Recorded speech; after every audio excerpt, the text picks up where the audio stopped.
everyone. Today I'm going to do a two-part video. I get a lot of questions about what does the therapy look like? What's the process? So I'm just gonna walk you through the first part, and then tomorrow I'll do the second part. So usually when people reach out to me through email or if they message me on Facebook, I try to respond right away. And if you've worked with me or if you ever reached out to me, you will know that. My son has Tourette's, and I've been going through this since he was 7 and now he's 11. And I understand the seriousness of what people are going through. And as a social worker especially, I worked in so many capacities and I saw different ways some agencies were run, and I just knew that I wanted to run my practice so differently, and I never wanted people to have to wait.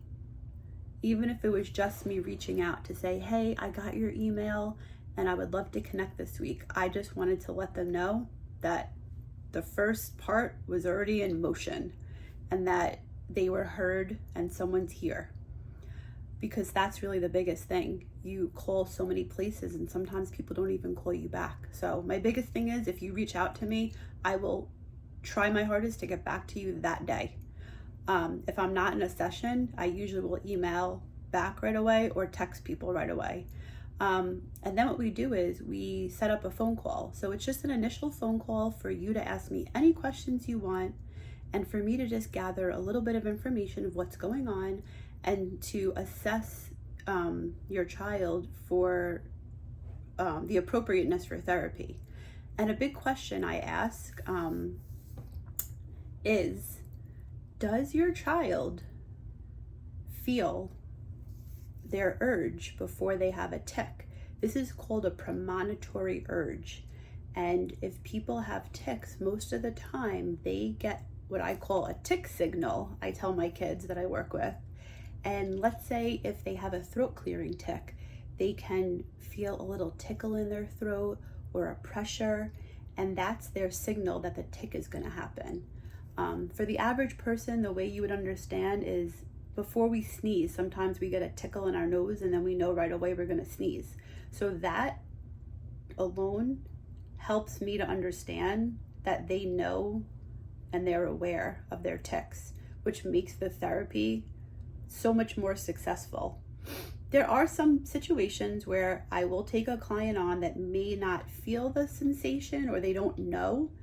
And then as I start to work with them and ask them certain questions and different things about their body, they realize, wait, I did know the tic was happening. They just couldn't really explain it. So once I meet them and I start asking them the right questions, we figure out they do really understand. And then after that, we schedule the initial intake, which that's just where I go over all the background information.